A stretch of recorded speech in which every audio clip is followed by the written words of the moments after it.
Welcome to Wednesday and to Uncovered. I'm Anthony, he's Ron, and we're about to uncover the MAGA propaganda that the mainstream and corporate media, which is now mostly owned by Donald Trump's friends, does not cover, or indeed prevents you from seeing. We'll come to that story in just a little while. Maybe we should start, though, with some of the banal and bonkers noise coming out of HHS, and this is, of course, RFK Jr., who is, the last person you would ever want to put in charge of the country's health. I love it when he goes, well, I've done this and I've done that, and it's never done me any harm. And I'm looking at him thinking, there's a lot of harm has been done to you, Ron. Where do we even start with this?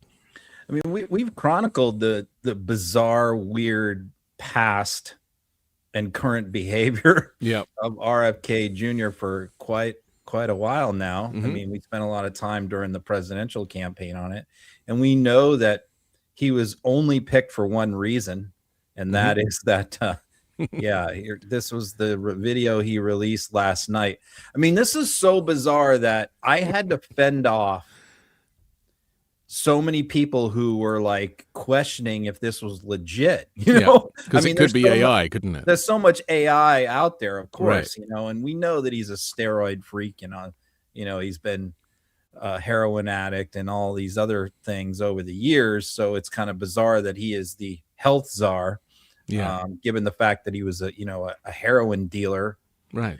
But so he puts this out with Kid Rock, who is, the designated MAGA celebrity who just comes off his Super Bowl halftime thing last week. And now he's doing this. I mean, this is an official government video that was, as we saw at the end there, taxpayer money. Yeah. That was it. And I'm watching this going, what's the point of this video here? I guess it's supposed to like encourage homosexuality. Men. Yeah, I guess like encourage men to work out in jeans on a stationary bike in a sauna with their friends and then jump into a hot tub together. Yeah. I mean, it's like, I'm really not really sure what the whole point of this thing was. Right. But I guess it's like, I think the whole point is like RFK likes to have his shirt off and show off his physique at his age. He's proud of it. And I think that was really the main point of the video. I mean, considering that the MAGA Republicans seem to hate LGBTQ plus people so much, there really is quite a lot of homoerotica that is on offer, not least this. Let's talk about his announcement that got him into hot water. Let's take a look. And I said, I'm not scared of a germ. I used to snort cocaine off of toilet seats. And I know this disease will kill me. Right. Like if I don't. Yeah. Clearly did him no harm whatsoever. What's the context of that? I mean, he's talking about his struggles with addiction over the many years. And he throws this stuff out there. It's just so bizarre why he brings these why he sprinkled the brainworm thing was another one. Mm-hmm. Killing a bear was another thing. I think, didn't he kill a bear in a park or something? I mean, he brings this stuff up that literally nobody knows about, and I don't know why he volunteers some of this bizarre stuff other than just his brain is cooked from doing heroin for so many years, which he's admitted to as well. Yeah. But this came out of nowhere. I mean, where he's admitting to like doing cocaine off toilet seats. And it just seems like, I guess like the whole point of this is like he's in clubs or, he's at friends' houses or something and he's trying to sneak it. But why do you have to put it on a toilet seat? Like you can just put it directly into your nose, or there's a lot of other things that you can put. Well, maybe he was being social. Wrong. Like, why did he choose a toilet seat specifically? I think that's more of a communal activity at a party. It's like, come on, everybody gather around the toilet seat, or, at a club where there is no tables and surfaces. And I mean, I'm not speaking from experience, you understand, but I have watched a lot of movies. I confess that I have been around, a lot of people that used cocaine over the years. And I was a drug lawyer where I represented a lot of drug traffickers, in my day. Yep. So I've certainly been around it a decent amount. I've never seen anybody choose a toilet seat as their chosen vehicle to ingest it. But you should come hang out with me a little more often. And then what was this story about? By the way, this is the chief health enforcement, health officer of the United States. We're not just talking about some random dude. No, it's all his fault. This story, RFK Jr.'s new chatbot advises the public on best foods to insert into rectum. It says new dietary guidelines from the Department of Health and Human Services is offering advice on the best foods to stick up your backside. This is in the Mirror, which is a terrible kind of tabloid newspaper with origins in the UK. But what's the origin of the story? I mean, look, I don't typically like to cite the Mirror for various things. I mean, it is sort of Britain's National Enquirer, right? But this is a legit story. I mean, it actually happened. They're obsessed with this using AI for medicine, which I think is incredibly dangerous. And Musk is big onto this. Musk is hyping this stuff too this week, where he's saying like, eventually you won't need a doctor. You'll just input what Musk was telling people to do is he was encouraging people to put their medical records into his AI bot thing, Grok, and ask them for a diagnosis of your medical problems. Like, who the hell is going to be dumb enough to upload their medical records and turn them over to Elon Musk? But I suppose there are people who will do it. And so, RFK is using the same kind of idea. Dr. Oz has mentioned this as well, too, about these AI, because they see this as the cure, as the solution to closing rural hospitals. Yes. People in remote areas have their rural hospitals closed because the funding was just cut for that in the last Trump budget. So, hey, you don't need a rural doctor if you're in a remote area. You got these AI doctors that you can just go to and get diagnosed. And so, they put this online, this new HHS chat, and people were just messing with it. And some people started saying like, well, what are some things that I could safely put in my rectum as far as food groups go? And it answered, and it provided several different suggestions. So, I think it just illustrates sort of the absurdity of some of these chatbots. By the way, when I posted that RFK video last night, somebody consulted Grok, which is Musk's AI chatbot, and said, Grok, is this video real or AI? And Grok answered it on my post that video was AI and was not real. So we're going to have that give you a medical diagnosis when it couldn't even get that right? Yeah. It is very worrying. I've been peddling this theory to you that the Trump regime is just trying to kill anybody who is, people of color or even the poor. And to me, this all kind of goes into that section, right?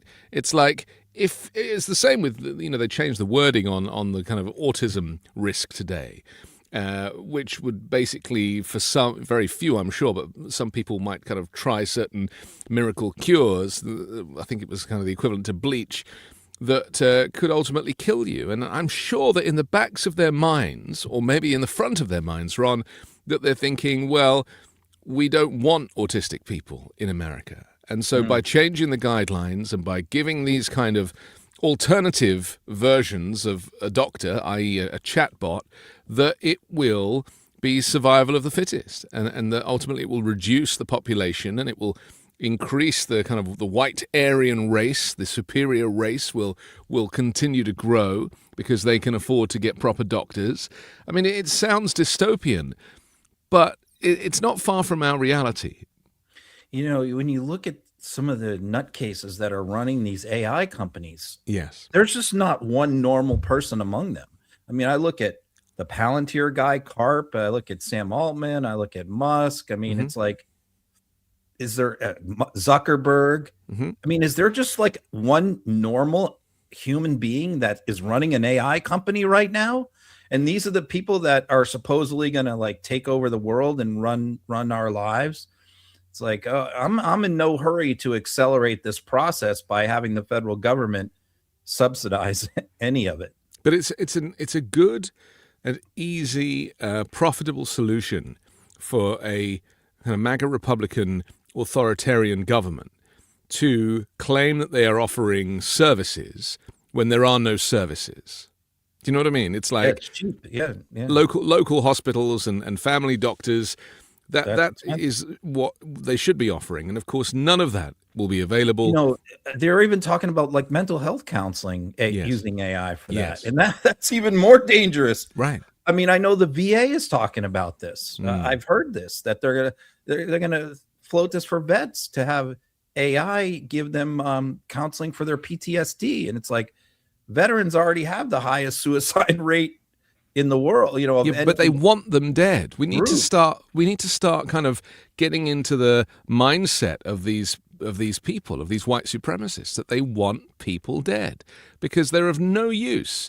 Anybody who is, you know, not in their kind of superior world is of no use to them. And so, you know, Trump has rinsed all these people in order to get elected. And now that he's elected, he will do nothing for them. And he doesn't even pretend that he's trying to kind of bring about jobs or anything. He doesn't even bother anymore because he thinks he's in for life. Well, that's true, because every time he talks about the economy, he talks about the Dow Jones, and that's basically 30 companies. Right. That seems to be all he cares about, right? So does Pam Bondi, and weirdly, she's the Attorney General. Let's talk about Mehmet Oz, because of course he's also, heading up our health. You've been predicting that their plan ultimately is to get people to work earlier, like child labor, effectively. Yes, and this has kind of been proven with his latest announcement. Let's take a look. If we could get the average American, because they feel healthy, they're vital, they're strong, they have agency over their future, to start working a year earlier, right out of high school, or work a year later, not retire, or work better during their lifetime because they're healthy, it would generate about $3 trillion. $3 trillion to the U.S. economy. That would more than remove the debt. It would provide us unbelievable strength because the taxes on that $3 trillion would allow us to keep Medicare Part A solvent, to make a trust fund. It would allow us to make Social Security healthier, tremendous downstream benefits. But to do that, you actually have to invest in making sure people want to work the extra year. Yeah, I mean, amateur economics from a quack TV doctor. None of that is true, obviously, but what he is suggesting is that, again, the people who work the hardest and make the least are going to have to work even harder. And this is, I mean, this is a tragedy. Again, it's so offensive. So there are two problems, public policy problems, that Republicans are trying to address with this issue of having people work younger, reintroducing child labor to America, and having people work later. So they want people to work, you know, basically from 15 to 70 years old, right? The two problems are the solvency of the Social Security system, which is partially caused by a baby bust, you know, which has happened, where you have the baby boomers, which is a massive, the largest demographic still in America, collecting Social Security and on Medicare. And you have, you know, the younger generation, there's not a large number of them. So that's part of the issue. So to address that, how do they want to address that? They want to address that by having people work both younger and older to continue to pay into the system longer. Part of the problem with that is right now, the average life expectancy, for example, of Black men is, I think it's something like 62 or 63. So, I mean, a Black male could pay into the system their entire life and collect nothing. You know, I mean, that's basically the kind of system that they're looking for. Right. That's what they want. Yeah. And the other problem is labor. Labor is a problem, especially if you're deporting all of the workers. So when you're deporting all of your construction workers and your landscapers and your restaurant workers and, you know, plumbers and electricians and all this and truck drivers, when you're deporting all of them, it leaves you with a massive labor shortage, as we are seeing. We are seeing this on farms and construction sites all over America right now. is that employers can't find labor at the present time for a lot of these jobs. And so their solution to that is what? Of course, it's not to stop the deportations or to bring more people in. It's, well, let's go to child labor. Let's get 15, why we don't need college. It's like, it's number one, discouraging college, which was a big theme. It's a big theme of Charlie Kirk and others, which is college is a waste of time. Right. College is a scam. Don't go to college, go straight into the workforce. Musk talks about this too. Yeah. And then the other thing is like getting people to work at younger ages prior, while they're still in high school. Don't forget the women, of course. They don't want the women working. The women are supposed to stay home and be homemakers and childbearers. Labor issue, correct? Right. Yeah. I should remind people that the U.S. has possibly the worst labor laws in the world in terms of developed nations. Sure. You work way harder. Vacation time. Right. Yep. Yeah. Yep. You get like 2 weeks if you're lucky. Vacation time. By the way, I only get 1 week from Midas, by the way. So let me just point out the taskmasters here at this point. Right. Well, that's because this is a crusade, Ron. This is it's not peacetime. But in Europe, you'll get 5 weeks paid vacation plus public holidays. You can take as many sick days as you need if you are sick. It's a completely different landscape, and you can retire earlier, and there are so many benefits. I mean, not least if you take maternity leave, you get literally 8-9 months of paid maternity leave, and dads get 3 months paid paternity leave. So let's not forget when like Pete Buttigieg took, I don't know what he take, like 3 or 4 weeks off. And the Republicans went absolutely nuts. Right. They still talk about it. Right. The fact that he took paternity leave. And it's just this attitude that you have to work until you die is so wrong. And it unfortunately, people are institutionalized and they don't know how it's happening elsewhere. I mean, and I'm talking about, UK and Europe, but there are some countries where it's even nicer than that. You get an even easier ride. Some of the Scandi countries, for example. I mean, I worked in Norway briefly, and their workday is fascinating. They start at 7 in the morning, but you don't take a lunch break. You eat your lunch at your desk, and then you go home at 3 o'clock or 2:30, and that's it. That's the day, because they want you to spend time with your family. And we see this in kind of Spain and places, where siestas are built in.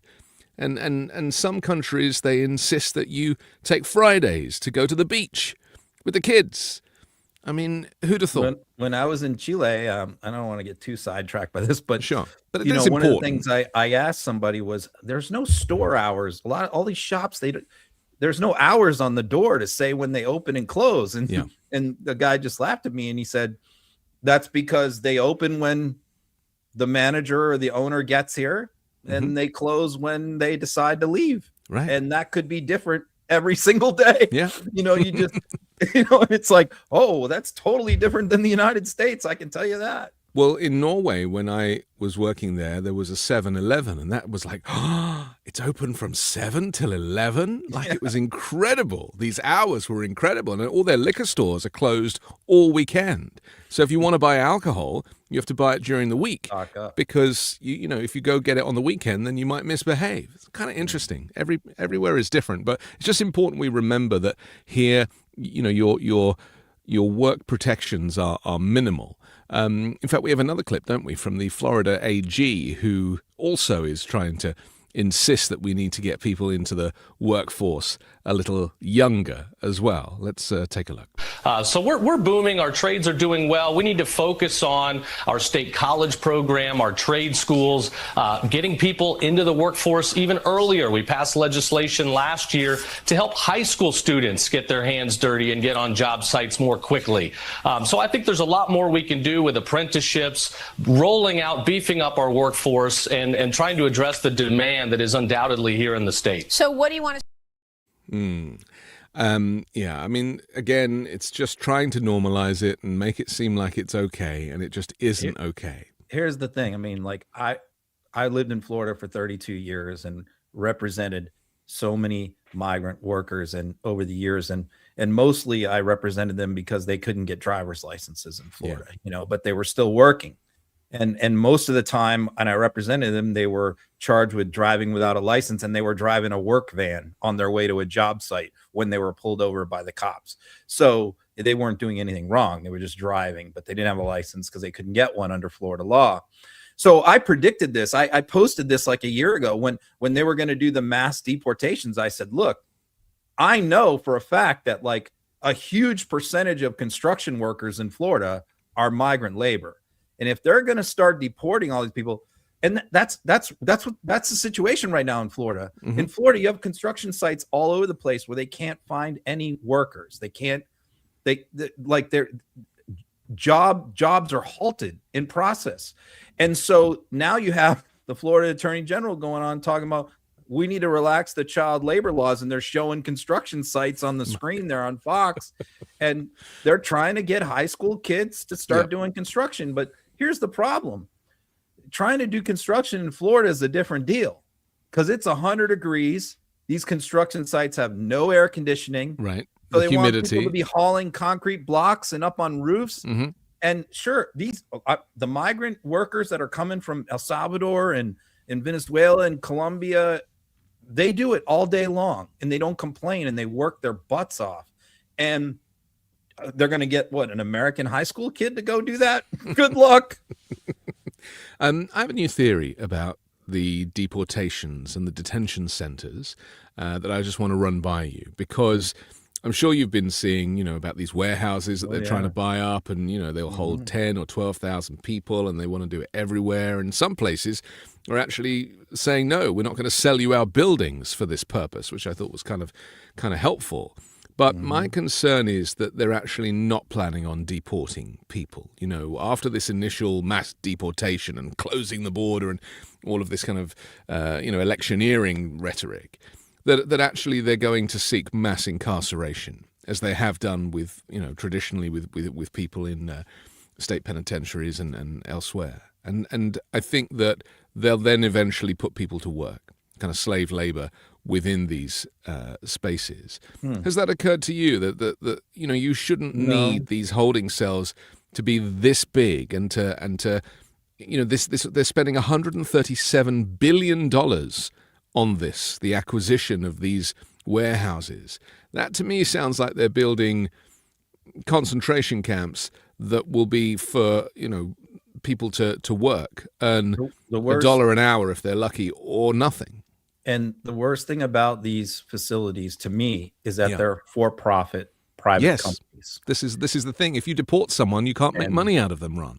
And that's it. And providing, look, I've worked in the criminal justice system for a long time, and I've seen the difference between privatized facilities versus state-run facilities. Privatized facility, how it works is they get X number of dollars each year.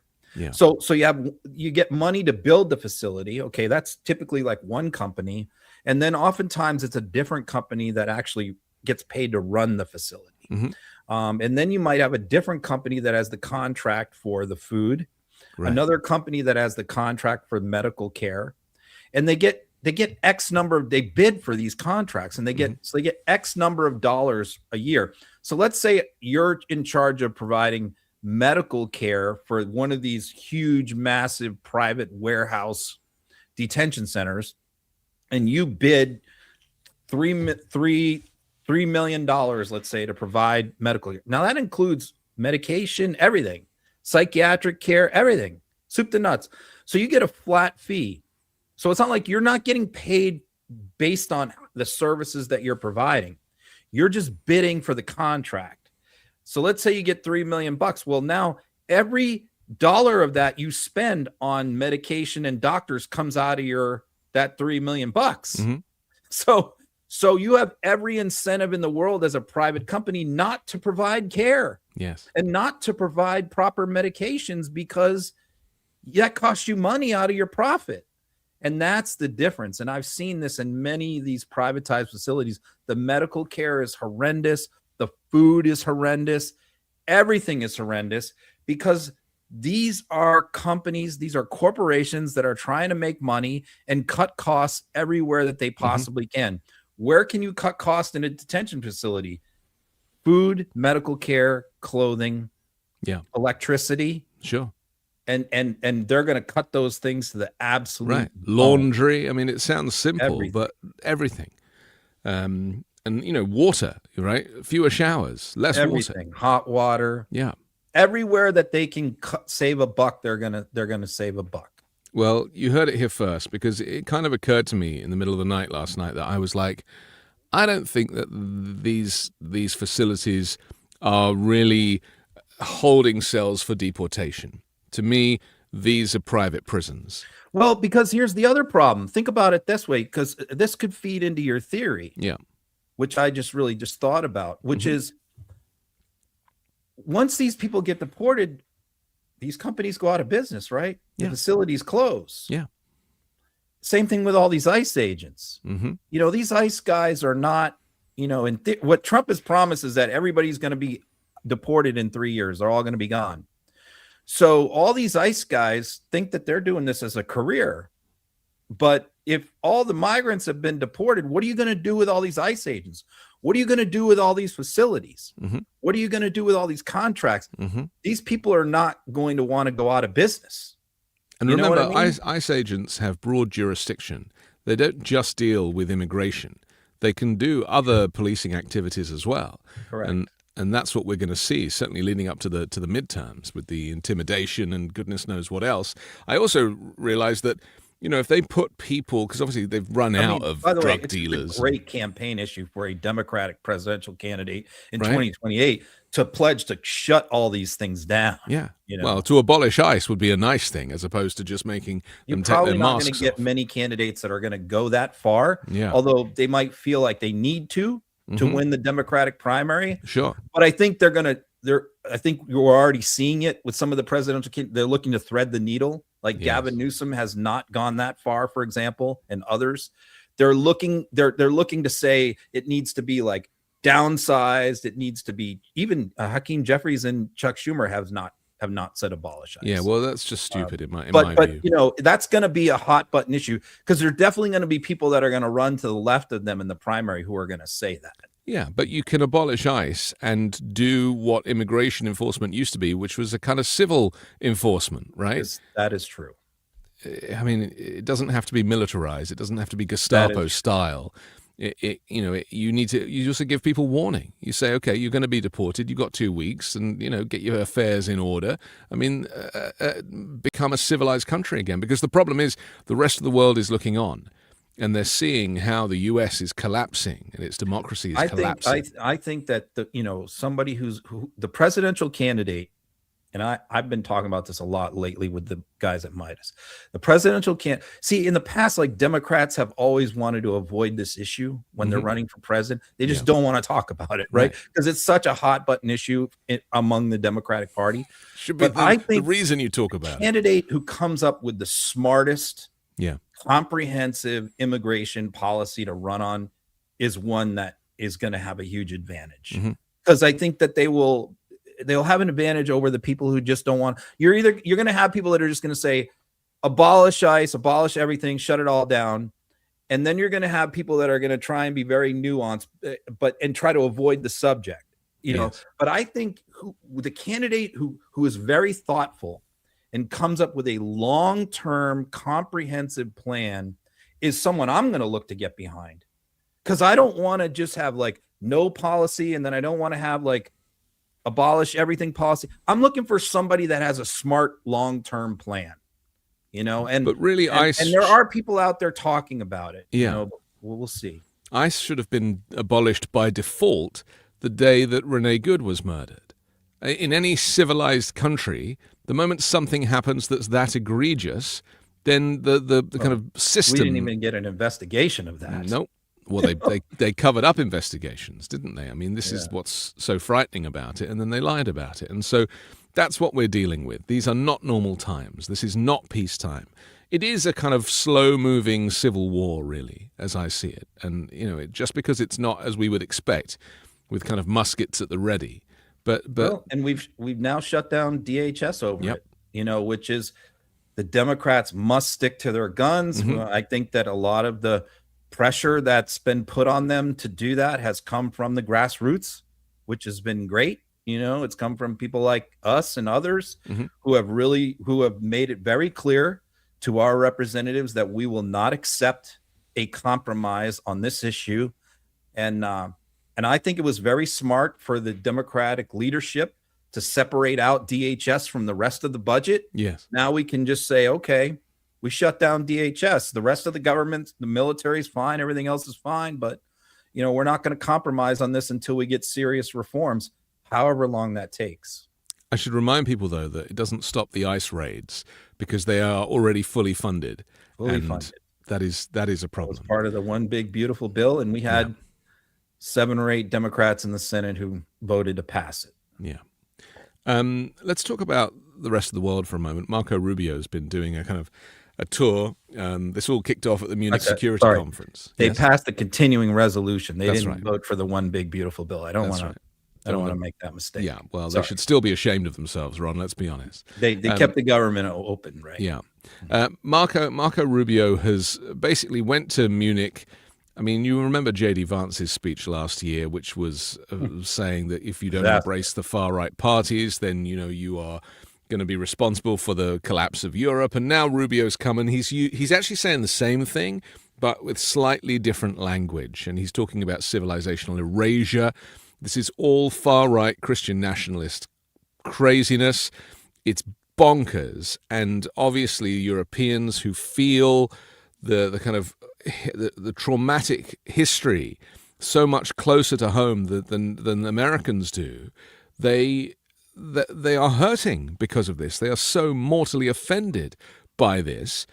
And I don't know. I mean, I just feel like the US is really doing its worst PR effort to retain its allies in this moment. And then the next thing he did was go to Hungary and go meet Victor Orban and start trying to electioneer for him. This is not normal times. When I saw him get the standing ovation on his speech in Munich, I was mortified. I was appalled. And I follow so many European foreign policy commentators, European-based people.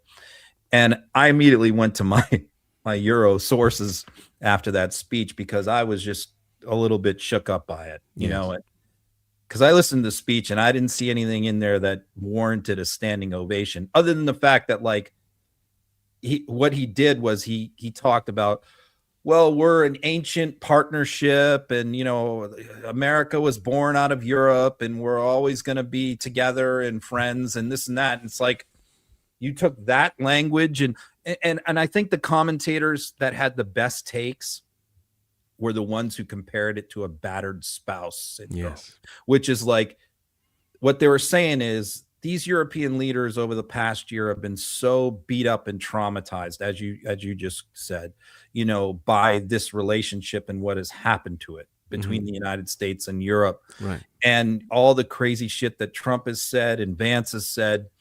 And for the first time, they get like someone who actually is like being a little bit nice to them, even though they're still the same malevolent force. That it's just like, it's sort of like that spouse who has like been abused, and it's like the husband brings home flowers and chocolate, and you're thinking maybe they've changed now, when he's still the same guy, sure, underneath that, even though he's being nice to you right now. He only hits me because he loves me. Yeah, I mean, I really, I was surprised to like read a lot. So many of the commentary was like, well, behind the scenes, those same people who were given the standing ovations weren't happy. Like privately amongst themselves, they were still not happy with the speech. And it's like, well, why did you do the standing ovation then?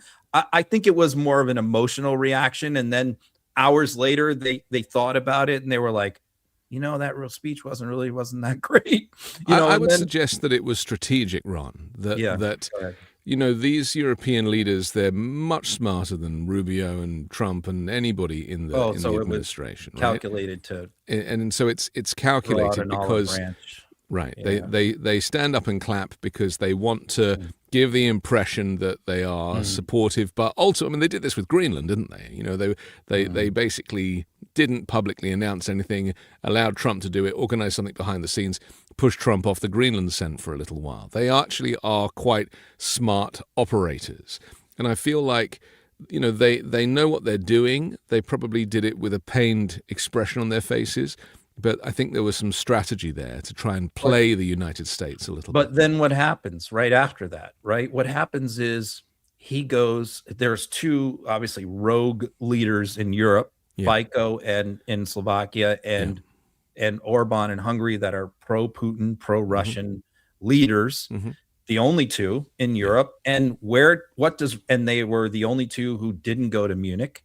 And so what does Rubio do immediately after Munich? Flies to Hungary and Slovakia and meets with them, gives them private meetings, and then went even a step further and actually campaigned, basically gave a campaign speech for Orban, and it makes an announcement with Orban that the American government wants Orban to win the election, and the American government will always be there to provide financial, military, and other support for Hungary, but only as long as Orban is PM.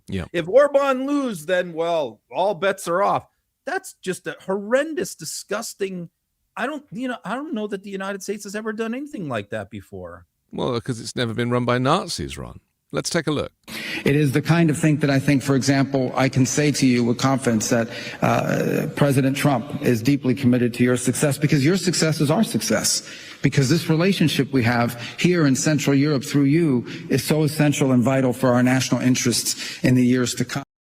Yeah, I mean, you got to remember, whenever they're talking about culture and shared culture, it is a word salad, isn't it? But ultimately, they're talking about the kind of white Aryan culture, the superior culture. And they're talking about having these European nations shut their borders and not allow migration. And that's basically why they're like Orban. Exactly. Because and that's what he does. That's Orban's playbook, and that's Slovakia's playbook. There's no immigration in Hungary. No. And there's no free press, and there's no, I mean, all of the things that are collapsing in the US, Victor is just slightly ahead with, and I'm sure has been inspiring Donald Trump.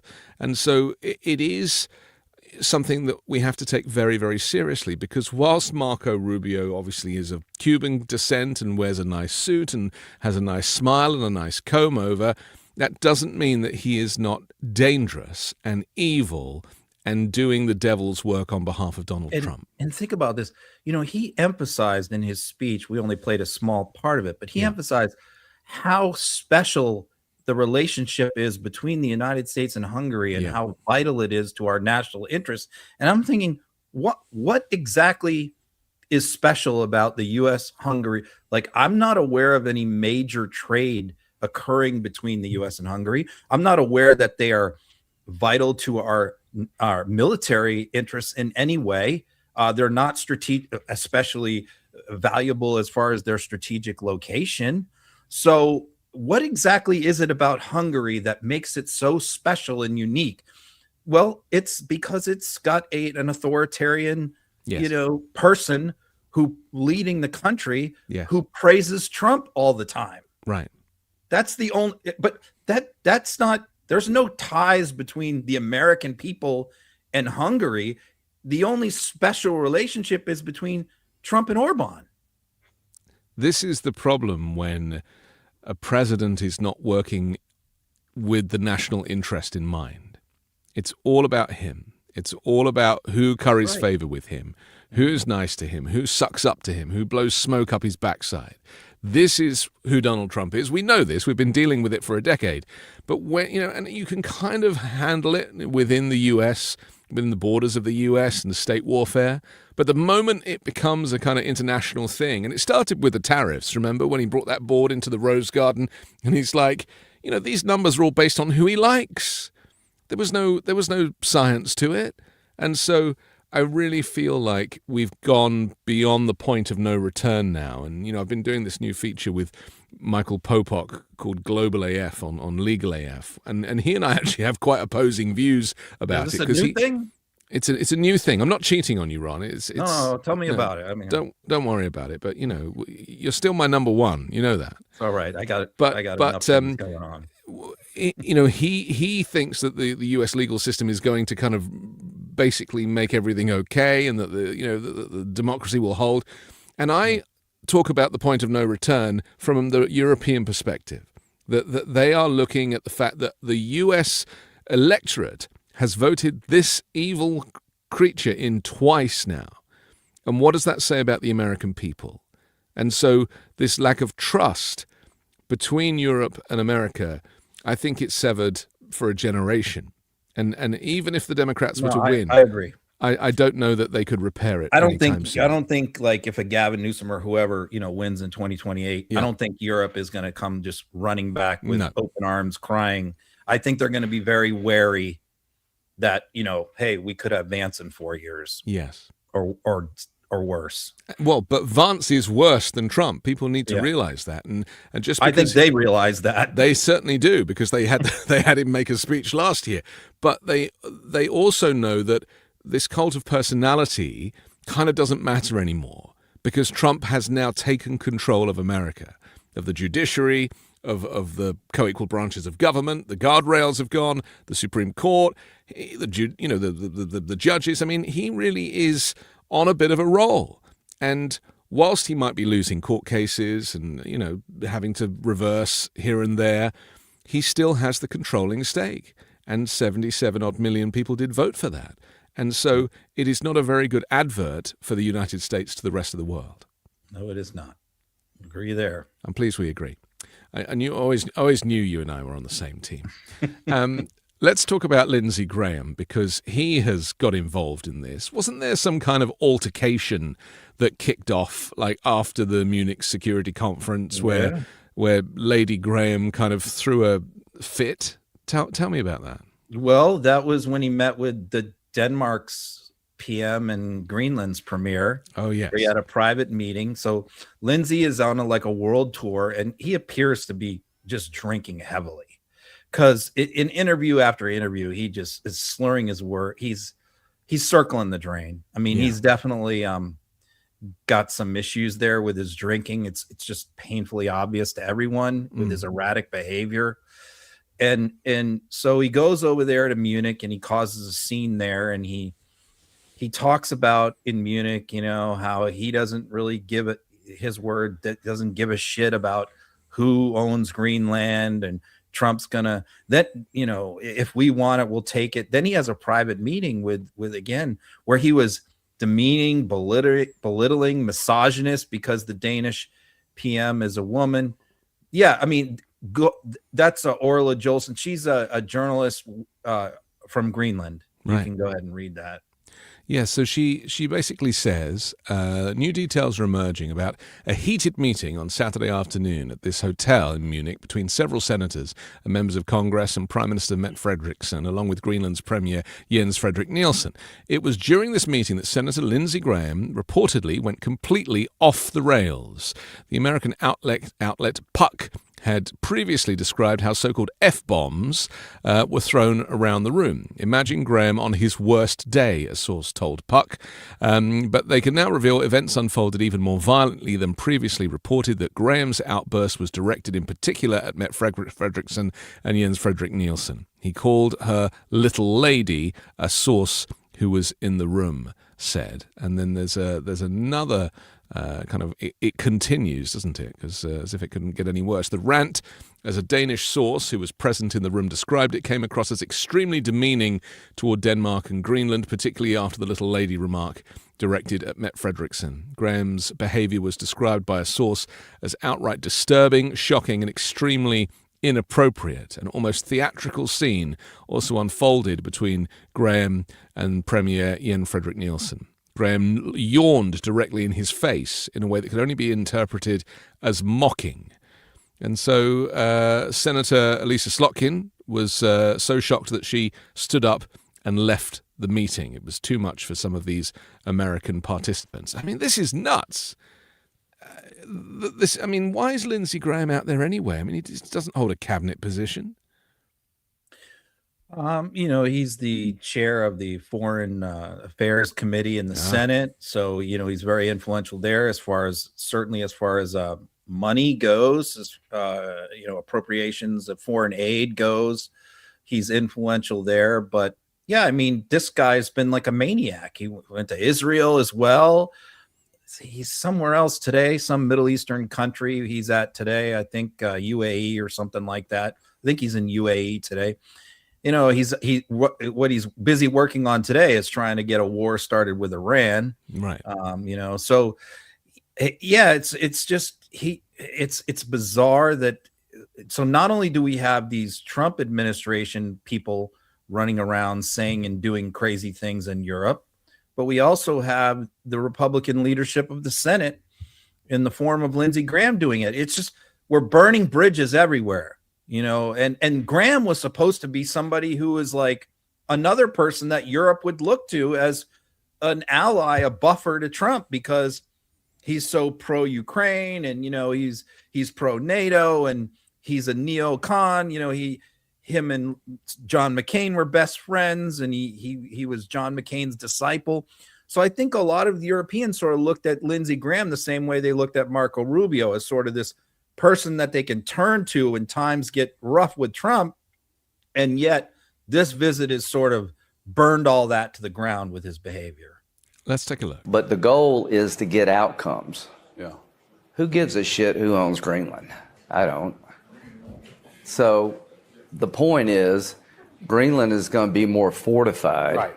because Donald Trump, once he feels like it's his brand or some buy-in, is going to go big. The Danes and the Greenlanders probably care who owns Greenland. And what he's saying is, like, if you guys just let Trump have it and he owns it and he puts his name on, his brand on it, then he's going to do great things for Greenland. That's what he just said. That's what he just told the people. He's in Munich right there. Yeah. I mean, imagine being a European and listening to that, which you heard some of the people in the crowd jeered at him, which is why he stopped and looked. But all of this is contributing. This is all contributing to the downfall of America's standing in the world. And all that bullshit about America has the greatest democracy and it's copied by democracies all around the world, that one is null and void now, by the way. I mean, I cannot express how much, because, I go on these European network shows and I, talk about the way the world is looking from here versus from there. And there is zero respect for the United States of America. Zero. I mean, a handful of far-right leaders, maybe, Javier Milei, for example, people, wielding a chainsaw and stuff will always be on Trump's team. And a lot of this started with their failure, or with Trump's failure to really deal with Ukraine. I mean, it really showed that America didn't have the kind of strength and authority that it once did, and that Putin is operating Trump like a puppeteer. Yeah, it really is. I mean, I think that it's not just Europe too. It's Asia as well. India. Right now, we're holding up arms sales to Taiwan, which was supposed to have already gone through, major arms sale to Taiwan, because Xi is mad. Yes. And, Xi can cut off those soybean sales. And Iowa is very much in play in the midterms right now. In fact, Democrats are leading in the polls for the first time in Iowa since Obama in many different races, Senate and governor. And, Xi's threatening to cut off, once again, some of the soybeans and agricultural sales, which could affect the midterm elections if the U.S. goes forward with arms sales to Taiwan. So, again, this is a global problem for us right now. Obviously, South America, Venezuela, and other places as well. It's the Trump foreign policy is a complete disaster. I often wonder, who's doing the work, because, he's fired all of the lawyers, all of the federal workers that were, baked into the White House, he stripped it all back. That's why when he was talking about, the Board of Peace, who's gonna run it, he pointed to Hegseth and Marco, and he's like, oh, they'll deal with, running the Middle East or something. I mean, it was like, seriously, this there doesn't seem to be any professional diplomats in the picture anymore. It's all just done on a whim, and it's all just announcements. And I don't think when he announces things, I don't think there's anybody behind taking notes and it being passed through a system so that the civic work gets done anymore. Who's doing the negotiations with Iran right now? Jared Kushner and Steve Witkoff. Steve Witkoff, yeah. That's our dream team right there. Yeah. So there you go. Let's talk about Iran just for a minute. We've got to take a quick break in a sec, but let's just squeeze in Iran because just squeeze in a war, shall we, Ron? Because, he's moving more aircraft carriers to the region. He's threatening them. He's kind of giving... He loves all of that... it's almost like Dirty Harry talk, isn't it? If they don't do this, then they're going to get this and all this stuff. And it's like he thinks he's still playing the president in the show of the American president. And actually, to be able to kind of properly negotiate and have proper diplomacy and have a little bit of respect for Iran, because Iran actually make America look ridiculous right now. So, every war we've ever gone into as a country, going all the way back, all of them, Korea, Vietnam, World War I, II, the leader, even Iraq and Afghanistan, the leader of the country the president has always addressed the nation and told them why. Sometimes those reasons why were not correct. Sure. Were not but at true. least pretend it's important. Like the Gulf of Tonkin in Vietnam, for example, or, we had other incidents. Afghanistan, the WMDs. But at least, they made the case to the American people. Look, this is why we're about to do this. But here with this Iran situation, Trump has not said anything. No. We have this huge military buildup. We're threatening strikes. So the question is, what is it for? Well, is it to destroy their nuclear program, which is the justification last time? Well, Trump has told us that he's already done that. Mm-hmm. He claims that the Iranian nuclear program is already destroyed. Is it to help dissidents who are trying to effect regime change? Well, that happened a month ago. They were all massacred, most of the leadership there. And Trump promised that he was going to come to their rescue if they rose up, and he didn't. And they were all killed. Something like 13,000 people were killed. So, so what exactly are we doing here? Why are we about to do? And this one supposedly is not just going to be like a quick one-off overnight bombing. This is supposed to be a massive, sustained onslaught that's lasting for several weeks. Why are we doing this exactly? Is it regime change? If it's regime change, what comes out? Who are we changing to? Are we going to actually go in there with troops and prop up a new Iranian government? Are we going to put the former Shah's son in power, who has no real popularity inside Iran that anyone can really measure? What are we doing here? The point is, we're just going to start the bombing, it seems to me, without the president ever telling us why we're doing it. Well, was that a rhetorical question? Because I think I have an answer for you, if go ahead. You'll allow me. No, I would like an answer if you have one. I'll do my best. I guess it's just an opinion, but didn't Benjamin Netanyahu address Congress a couple of days ago? There you go. Yeah? Didn't he show up and was given a standing ovation for about 20 minutes before he'd even said a single word, including Mike Johnson standing there and clapping the leader of Israel, who is, wanted... well, that's legitimate. Because, look, Iran does have missile capabilities that can strike Israel. So if that's really what we're trying to do, is wipe that out, then okay. So is Trump going to go in front and say, we're going to war with Iran to protect Israel? Is that what he's going to tell us? Nope, but that is what is behind this ultimately. And you've got to remember that the Christian nationalists, they view Israel as this kind of shining beacon on the hill, right? That is their kind of ultimate. You're right. That's where they all would like to end up, in the Holy Land. And so they're, Netanyahu is just the kind of, the gatekeeper in the meantime. But that's why they put him on a pedestal. Remember, Netanyahu has a whole bunch of his own problems. He's also wanted on corruption. He's wanted by the International Criminal Court for, genocide and goodness knows what else, war crimes. So, this is, again, it's all of these kind of war criminals joining forces with America. Yep, that appears to be our friends now. Our friends are Argentina, Israel, Hungary, maybe Russia, I guess. Those are our friends now. Well, Russia doesn't have to say much, does it? It can keep its mouth shut and just watch all of this happen. Well, the other interesting part, though, is Russia is so closely aligned with Iran, and so it appears that the Iranian negotiators are borrowing a page from Putin right now, in that they're sort of playing along, and they're pretending to go along with some of the American demands without agreeing to anything specific. That's if we don't actually do strikes in Iran, I think that's going to be the reason why, is because they are studying from the Putin playbook about how to string along the Trump administration. And, Caroline Levitt was asked about it during the press corps briefing. Let's take a look. John. Thanks a lot, Caroline. 2 questions. One is about the president's trip to Georgia tomorrow. If you can provide some additional information about that, why Northwest Georgia was chosen for this particular trip, for instance.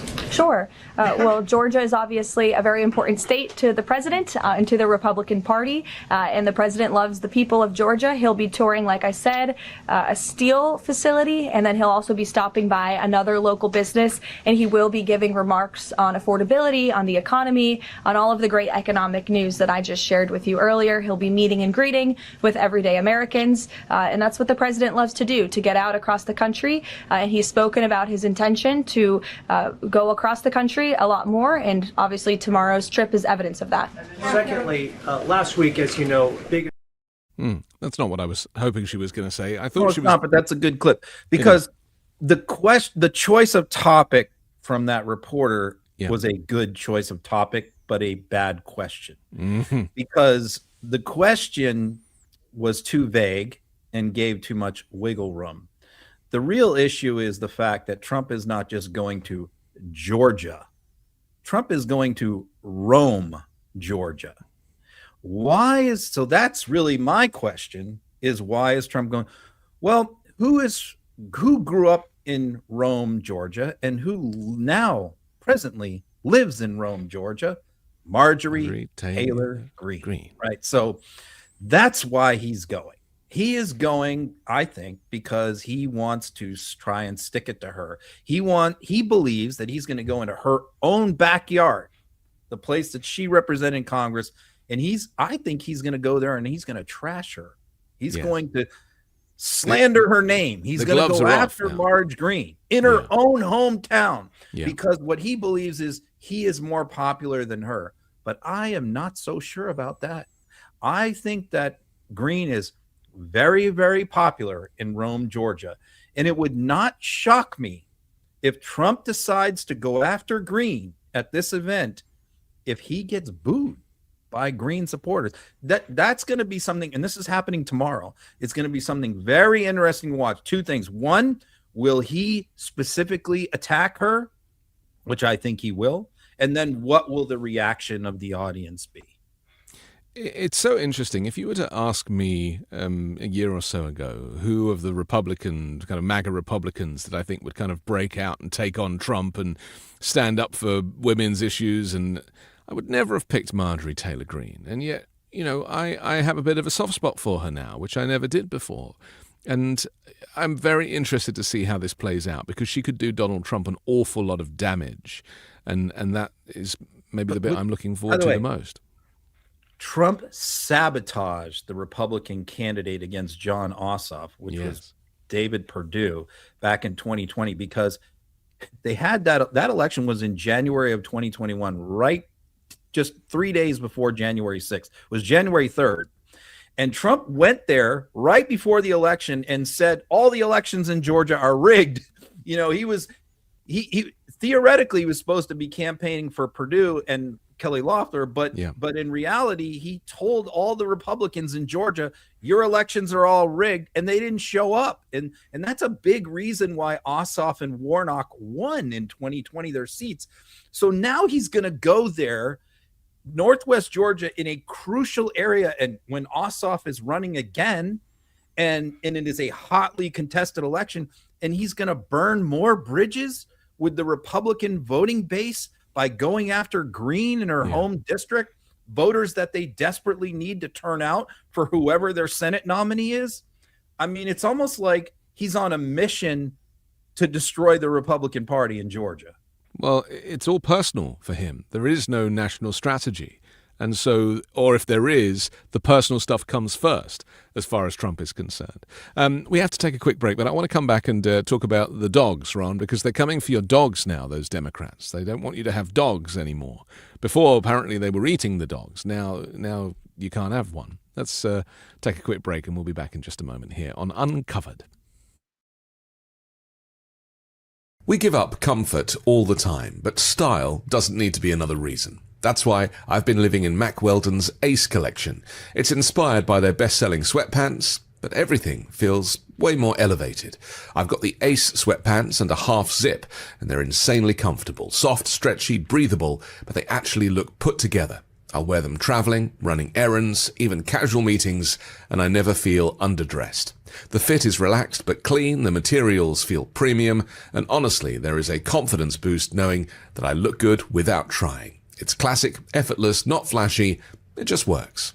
With the Ace line, ease and self-assurance have never been more comfortable. Upgrade your collection for the new year at MackWeldon.com and get 20% off your first order of $125 or more with code UNCOVERED. That's MackWeldon.com. Code UNCOVERED.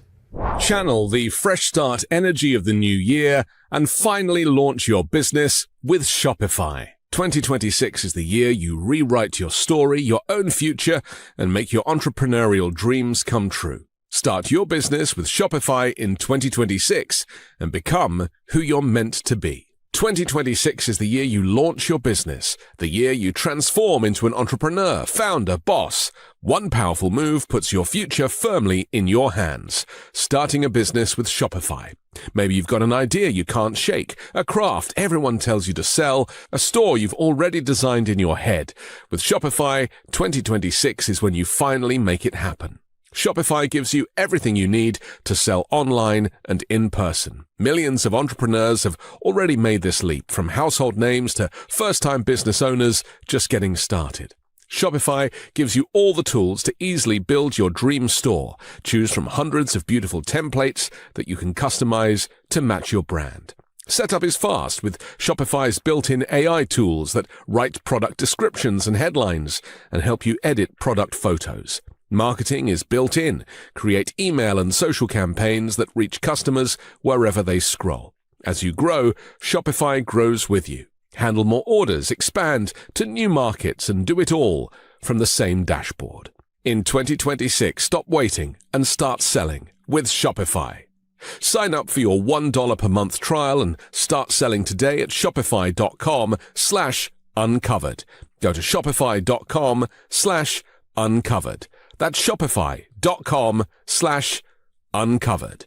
Hear your first this new year with Shopify by your side. And links to our sponsors are in the description down below. Okay, Ron, let's get on to the dogs. Randy Fine is claiming that the Democrats are coming for the animals now. Should I just play the clip, or do you want to tell us a little bit about it? Because I kind of like not knowing. Okay, you want to just play the clip first? Yeah, it's just so weird. Let's take a look. So I made a simple statement. If I have to choose between having my dog and you living here and taking my dog away, the choice isn't hard. You can leave and go home. And the fact of the matter is the world went crazy. And what's fascinating is all the Democrats that have attacked me, not a single one has said you have the right to own a dog. They are all coming down on you can lead your dog to slaughter if that's what we have to do to make Muslim immigrants happy in the United States. What is he talking about? I mean, when you think of all the most repulsive, Republicans in Congress, there's so many to choose from. Is he your favorite? This guy is really the worst. I mean, I can't. As bad as so many other people are, this guy is consistently the worst. And I've known this guy for a long time because he was a Florida state rep forever, and he was an absolute menace in the Florida legislature. Just the worst Florida legislature, but you can search my Twitter account. You can find posts of me about Fine going way back before he became a congressman. So when Mike Waltz was nominated by Trump he was the congressman for Daytona, Florida. Yeah. Was nominated by Trump to be the national security advisor. That seat came open. It was a special election, and a bunch of people were in, and Fine was one of them, who was the state rep for that area. But still, there was certainly no guarantee he was going to win the Republican nomination. There was a bunch of candidates. And then out of the blue, Trump swoops in and endorses Randy Fine. And I was a little bit surprised because this guy is so crazy and so out there. But obviously, you know, he probably, I don't know, gave a bunch of money to Trump's PAC, who knows, or had some good connections in Trump world. So Trump endorses this guy and he wins. It's a heavy Republican district. It's very, very difficult for any Democrat to win. And since that time, which was 2 years ago, less than 2 years ago, you know, this guy's been an absolute menace. So here's what this is. This is he's so just he wants, first of all, he wants every Muslim person to be deported, whether they're American citizen or not. He just doesn't think Muslims should be in the United States. Right.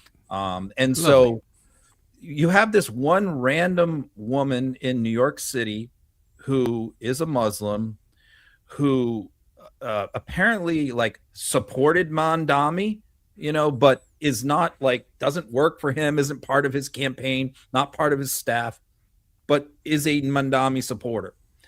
And she posted on social media that she didn't think that there should be household dogs, that dogs, household pets that are dogs in New York City should be banned because they're a nuisance or they're dirty or whatever the case, whatever her nutty thinking was, but it's her personal opinion. Sure.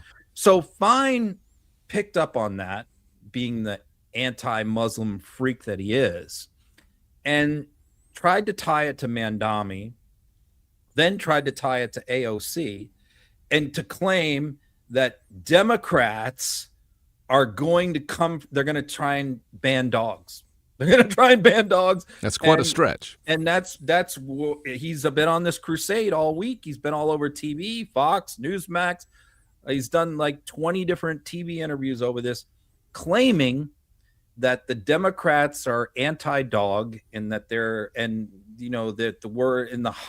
we're held hostage by Muslims, and Muslims don't like dogs. I don't know where that comes from. I'm not that familiar with the Muslim religion, with Islam, but I don't think that they're hostile to dogs. I'm not sure about that, but I don't think so. I've never heard this before. But the fact that he's trying to tie this to like the whole Democratic Party is the absurd part about it is, and he's only just doubled and tripled down. And you even have like repulsive Republicans like Megyn Kelly who are condemning him and saying what a fool he is, but it's certainly not stopping him from saying this, and it's not stopping these right-wing TV networks from putting him on day after day to spout this nonsense. Let's see another one. You've taken some recent heat over an X post where you responded to a major New York City Muslim leader who suggested that we have to give up our dogs because, quote, NYC is coming to Islam. You responded, quote, if they force us to choose the choice between dogs and Muslims, it's not a difficult one. Now, you've since doubled down on a series of posts. Democratic Congresswoman Alexandria Ocasio-Cortez is one of many who called this, quote, one of the most disgusting statements she'd ever seen. Congressman, I'd like to just give you an opportunity to respond to the Congresswoman there. Well, I appreciate that. Look, here's my view. It's not enough for Democrats to think anyone who wants to come here illegally should be able to do that. They also think they should be able to get whatever free stuff they want. Now they're demanding that we change our values and how we live as Americans. My post was in response to a major Muslim leader saying dogs should be forbidden from New York City because to some Muslims it bothers them. Well, if they're going to make us choose between our dogs and them going home, the choice is easy, and people should know Democrats like AOC are saying we are going to get rid of your dogs. Americans need to keep that in mind when they go to vote in November. Yeah, it's really just a wild concept to think that people would have to actually give up their pets. Okay, well, Congressman Randy Fine, thanks for that. Thank you. He starts to sound like Ted Cruz. He's got Ted Cruz's voice for a start, but secondly, this is very kind of Ted Cruz-y, isn't it? Where you kind of take something, you twist it, and you create a story that never existed in the first place, just so you can get your name in the newspapers. Exactly. Yeah, that's a good point. That is the same methodology. Like, you just major Muslim leader. I can tell you that like no one's ever heard of this person. Maybe, but it's not the point. It's not not a true. Muslim in New York City. Maybe you might have heard of her. Right. But this is not any sort of. There's no elected Democrat anywhere who is coming for your dogs, who wants to ban dogs. I mean, it's just it. You know, I just saw Tommy Tuberville just did a big fundraiser thing where he just sent out where he said that, like, you know, anti-Sharia law and the Muslims are coming to take over America. And, you know, this is his fundraising pitch, campaign pitch to people in Alabama. The Muslims are coming for you. I mean, it's like, it's the same tired old playbook of scaring the white people. You know, people of color, people who aren't Christian are coming to take what you have, to take your way of life, to take your children. And we have to, and only I can stop them. I am the person who is between you and these uncivilized people. Nazis, Ron. I keep saying it. I don't think anyone's listening to me. I mean, this is exactly the same rhetoric as the Nazi Party in like 1922. That by 1939 it was too late. I mean, people need to listen to this stuff. This is how it starts. You know, the Hitler's movement didn't start with gas chambers. It ended with gas chambers. There was 8 years in between. You know, we are on that road where these white supremacists, I mean, they've already banned Muslims from entering the country. Like, what is it, like 19 majority Muslim nations? They just find one random person who says something, and then they say that this is the position of the Democratic Party. You know who else does this? That's his favorite. It's Scott Jennings on CNN. Yeah. That's what he does. He will find one random activist somewhere who will say something off the wall, and he will say, this is the position of the Democratic Party. Where is the Democratic Party standing up, doing a press conference and saying this is what Republicans lied about this week and debunking everything? Because it's not hard. There's plenty of them available to do these types of events. Yeah, well, that's Midas Touch. Yeah, right. We're the ones doing that's that. Us. I will say Jeffries is planning on introducing a censure resolution, for whatever that's worth, of fine whenever Congress decides to come back into session eventually. Let's talk about Stephen Colbert and and CBS pulling the interview with Representative James Tallarico. I've interviewed Tallarico a couple of times, years ago, actually. You know, he inspired me so much. Most remarkable guy. He reminds me of like a white Obama. You know, he's morphing into Obama. So who would you vote for if you were between Crockett and him? Then that's got to be hard for you, because I know you love Crockett too. I love Crockett. Yeah. Love Crockett. I mean, I don't know. I can't. That's really a hard vote for you, huh? It is a tough one for me. But you know, I'll take them both. You know, I'm sure that. I mean, who said there has to be one president? You know, let's all hold hands and be president. But you know, he goes on Stephen Colbert. He's obviously up for election, so it's kind of election cycle for him. And you know, this is the issue that really Donald Trump and then Brendan Carr and the FCC had a problem with, and so there was this kind of miscommunication about who pulled this interview, and it ended up only showing up on YouTube. It didn't go out on CBS's regular broadcast. But it so far it's had around, 6 or 7 million views, which is way more than it would get on network anyway. So like 15 million today. Oh, great. Well, this is exactly what we need. Let's take a look at Colbert talking about this. It's obviously caused a controversy. Brendan Carr's now come out and said that there wasn't diktat, that Tallarico couldn't appear, but just said that it was this rule that was obviously important and there needed to be another candidate, and claimed that it was misunderstood by the show, and then it was the lawyers of the show that made the ruling. I mean, who only knows? The point is that none of this should be happening, and I'm not even sure that was a photograph of James Tallarico that he put up on the screen. If it was from years ago. I barely recognized it. Yeah, it was an old one. Yeah, really old one. Yeah. So, look, I think there's a couple things going on here. There's a big picture thing and there's a smaller picture thing going on here. So, in the clarifying statement, okay, he said that what they told CBS was that they could do Tallarico, but they had to have all the other candidates on too, which would be Crockett, who Tallarico and Crockett are running against each other. By the way, early voting started yesterday. It was the first day of early voting. That race is happening right now. It blows me away that the Texas primary is so early. It's in like 2 weeks, which is crazy. So you have on the Republican side, you got Paxton against Cornyn, who are the main people. And then on the Democratic side, you get Tallarico against Crockett, right? So what they said is you got to have Crockett on. Well, Crockett was on a few months ago. Yeah. So he's already had Crockett on. But the way that he's interpreting this rule is like you would have to have every other candidate on. Well, as you know, in California, in the governor race, what do you got? Like 50 something people running. Mm-hmm. So if you invite Swalwell on the show, you have to invite every other candidate on different episodes, including people who poll like 1%. That's what Carr is basically saying, which is ridiculous. He's just trying to what he's trying to do is intimidate networks just to not have any Democratic candidates on to avoid hassle. That's what he's trying to do. And he picked the right network in this particular case with CBS to go after. Now, what he said is there's two things. You could either have him on if you're going to have all the other candidates on, or he gave them another out, which is you can have him on, but you can't air it in the state of Texas.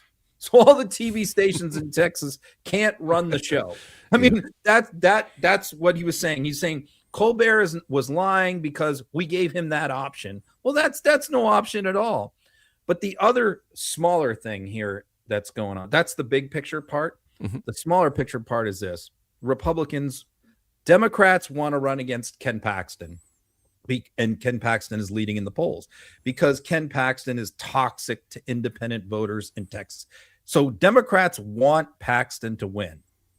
Conversely, Republicans want Crockett to win because they believe that Crockett will be easier to beat than Tallarico. That's what the Republicans believe. That's why Republicans have been hyping Crockett on Fox and everything. They're building her up the last few weeks because they believe that she's the easier matchup. So this was part of that too, which was trying to keep Tallarico off Colbert, right? Because they're trying to help Crockett in the same way that Democrats are subtly trying to help Ken Paxton. So that's the other thing that's going on here. Now, whether they're right or not, I don't know. I don't know that Crockett is an easier matchup. I'm just saying that's what they think. Well, she's a black female and he's a white male Christian. And so from their perspective, then that plays into their demographic, I guess. They're taking a lot of risks at the moment. I was thinking this about the SAVE Act, where they're kind of trying to manipulate votes early on by preventing people from voting if they haven't got the right ID and stuff. And, I was thinking to myself, and I'm sure you thought the same, is there any data that says that it's more Democrats than Republicans that don't have passports or real IDs or access to birth certificates? I mean, is there not a risk here that they're actually cutting their own noses off? Well, they have convinced themselves that a lot of illegal people are voting. But that's just not true. Right. But this is what they've convinced. They have absolutely convinced their people, their grassroots activists, that is happening. Yeah. And so what they believe is what Trump's mantra is over and over again, and Mike Johnson and others, is if we force all voters to show ID to vote, then Democrats will never win another election. That's what Trump is saying, because so many of the millions of votes for Democratic candidates are fraudulent. This is what they. But this is the risk I'm talking about. What they claim. Yeah. But you're right. Let's say that actually happens, which I don't think it is going to happen. But let's say they actually do somehow force you have to show ID in person to vote. And that's not what the SAVE Act is, by the way. It's so much more than that. Sure. But let's just say that they're talking about already now taking back the SAVE Act and just simplifying it and just requiring voter photo ID to vote. Okay. Yeah. Let's say they just do that. Yes, while it is true that more Democrats vote by mail and vote absentee than Republicans and vote early, if they change the rules, there's no guarantee that Democrats aren't going to change their behavior and vote that way. So you're right. I mean, if they make this where you have to show your birth certificate or you have to show your passport in order to register, that may end up hurting Republicans more than Democrats. It might be just like redistricting in that it blows up in their face and comes back to bite them. That's been my kind of gut feeling about this, is that there's no data that they're going on. This is all based on their own lies, which they believe. And then remember, they've just stopped public libraries from issuing passport applications. So suddenly I think that's like 1,400 or 1,700 public libraries now that are not doing that, which again prevents people from getting access to these passport applications, which is costly and complex, and that's why people go to the library to do it, because they can get help with it. And then the other issue is that Marco Rubio is in charge of passports anyway, and he could just decide that he's not going to issue passports anymore. Yeah, I mean, it already takes 2 months to get one, right? So it's and you have to pay a fee. Yeah, it's like $130. What I always say is, like, if you want to make it like same day voting, which, first of all, the Constitution is very clear. It's very clear. There's one rule in the Constitution, is that you have to attest under oath when you register for vote that you are a U.S. citizen. That is the only, and every other rule on voting is left up to the states. That's expressly in the Constitution. So whatever they try and do, I think would have to be struck down by the courts, because the federal government is not supposed to play any role in the administration of elections. And I thought, honestly, I said this before, I thought it was a mistake for Democrats to do this, try and do this back in 2021, to pass a lot of these, because they were worried about voter suppression laws being passed by state legislatures in 2022. So they wanted to put in a national voter law. And my concern at that time was, number one, the Constitution kind of goes against the Constitution. I understand what they're trying to do. But number two, when Republicans take over, they can just reverse everything and put in their own national rules, which will hurt us. The federal government is not supposed to be involved in running elections. And I think it's a bad idea for Democrats ever to try and go down that road. And they should just stick to their guns and say, this is up to each individual state. Because look, Utah does 100% mail-in voting, and they've never had any issues. So why are we going to tell Utah they can't do their elections that way anymore? And remember, mail-in voting is normal right around the world. It wasn't a special thing brought in for COVID. You know, drop boxes, that's another thing they weaponize, right? They're going to get rid of all of the drop boxes. Well, some people have to travel miles to get to a polling place. Early voting. Some people have to work on election day. Right. Should be a public holiday. We've had this conversation. Yeah, I mean, they have to work. So why do we, or it's bad weather? What if it snows or there's a blinding rainstorm? Well, they'll probably arrange for the snow. Why are we insisting that you have to vote only on one particular day? Yeah. Well, look, in its simplest form, Republicans want as few people to vote as possible, and Democrats want as many people to vote as possible. And that's how it's always been, and that's what they'll continue to do. And let's not forget that Trump's friend just bought Dominion voting systems, and of course, they are responsible for 50% this is one reform I vote. actually don't have a problem with. If they want to do away with voting machines and go to paper ballots, that is something I can agree with. But still, I have to say, we have to leave this up to the states. You can't nationalize any of this. We don't have long left. We've got this story about Kristi Noem and Corey Lewandowski. Apparently they're having a relationship, but Donald Trump knows nothing of it. Let's take a look. On DHS, recent news reports have discussed the widespread belief that Kristi Noem and Corey Lewandowski are in a personal relationship. Is that a bad look? Recent news reports have discussed the possibility that Kristi Noem and Corey Lewandowski are in a close personal relationship. Is that a bad look, and do you think she'll be in the job much longer? I don't know about that. I mean, I haven't heard that, but I'll find out about it, but I have not heard. Do you think that will you give your... When he's about to tell a lie, he pretends he can't hear because it gives him more time to formulate the lie, and then he's like, well, I haven't heard about that. But literally, his circle of trust is so small that of course he knows about it. He knows all about it. How is this going to affect the business of government? knows all about it. I mean, he knows all about Corey Lewandowski. Look, he fired Corey Lewandowski as his campaign manager back in 2020 when he had an affair with his personal assistant, Hope Hicks. Yeah. And he also had an incident where he basically molested the wife of a major Republican donor in Nevada.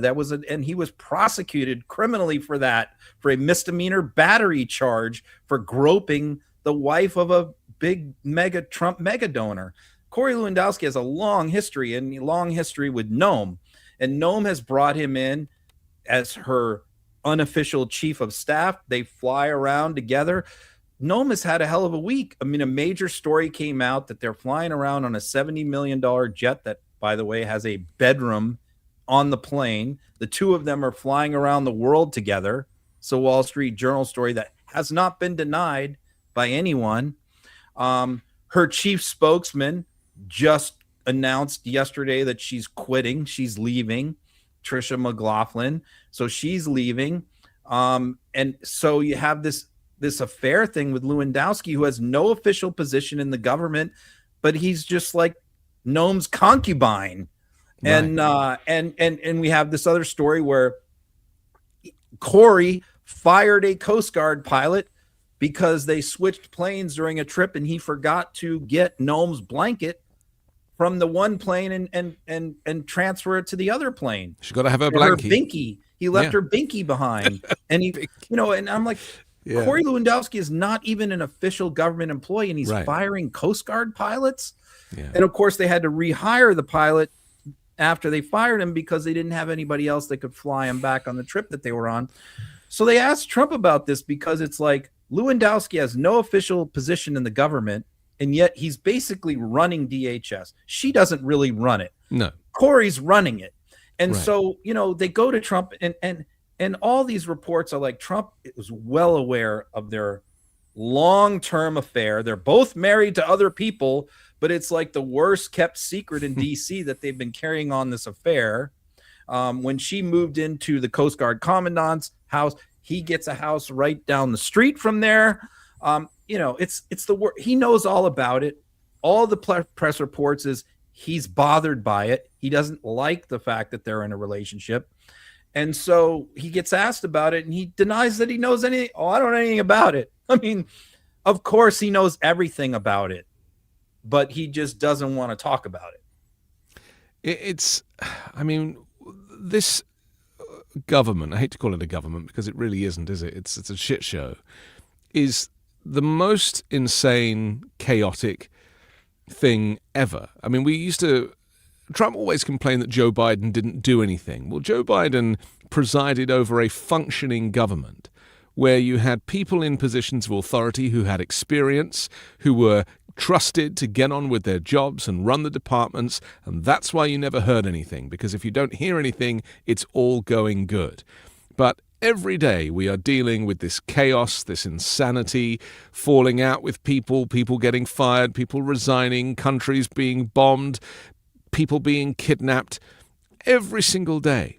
Well, think about this. Yeah. We started out this show with the Health and Human Services Secretary, putting out a half-naked workout video with Kid Rock. Yeah. And we're finishing with Kristi Noem's boyfriend firing a Coast Guard pilot for forgetting a blanket.